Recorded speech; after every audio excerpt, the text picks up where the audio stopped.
Terima kasih Pak Menko. Assalamualaikum warahmatullahi wabarakatuh. Selamat pagi untuk teman-teman media di Indonesia.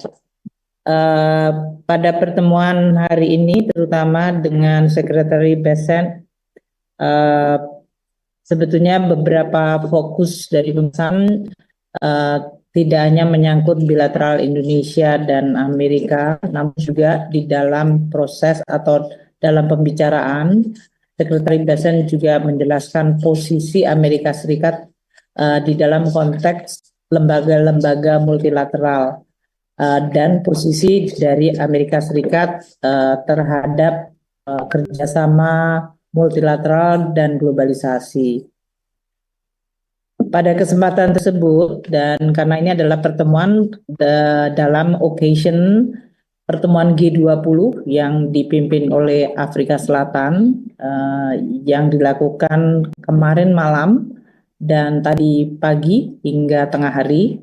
Kemudian juga pertemuan di dalam konteks IMF Spring Meeting, di mana beberapa kali kami bertemu dengan Scott Bessent. Di dalam forum tersebut, Amerika Serikat, seperti yang disampaikan oleh US Treasury atau Pak Scott Bessent, menyampaikan bahwa posisi Amerika Serikat tetap akan menjadi anggota dan sekaligus memimpin lembaga-lembaga internasional seperti IMF dan Bank Dunia, yang akan juga menjadi ajang bagi pelaksanaan berbagai agenda nasionalnya Amerika Serikat melalui lembaga-lembaga tersebut.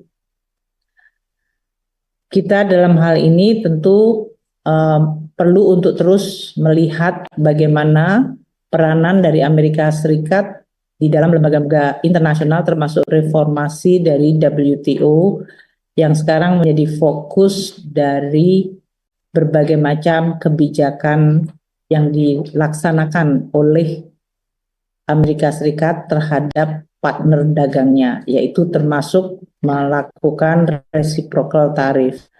Tujuannya adalah untuk menciptakan, menurut Amerika Serikat, sebuah tatanan perdagangan yang lebih adil.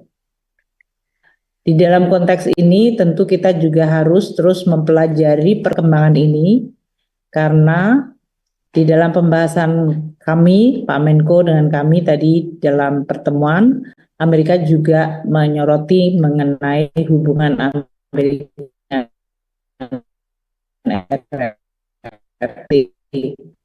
terhadap Indonesia maupun seluruh kawasan ekonomi di dunia.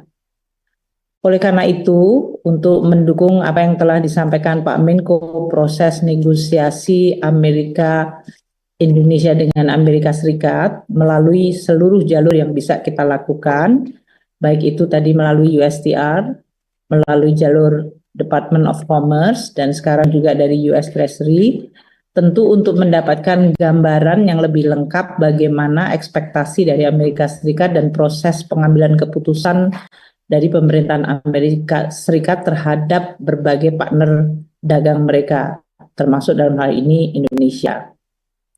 Dalam kesempatan ini pun, saya, karena ini adalah dalam rangka juga pertemuan G20 dan Spring Meeting, melakukan perbandingan catatan atau compare notes dengan beberapa menteri keuangan untuk menanyakan bagaimana negara masing-masing melakukan engagement dengan Amerika Serikat. Ini tentu tujuannya adalah supaya pada akhirnya akan ada sebuah solusi yang bisa bersifat menyeluruh, sehingga akan menimbulkan kepastian dunia, karena ketidakpastian dunia akan dan telah menyebabkan proyeksi perekonomian global yang melemah, dan itu tentu akan merugikan seluruh negara-negara di dunia.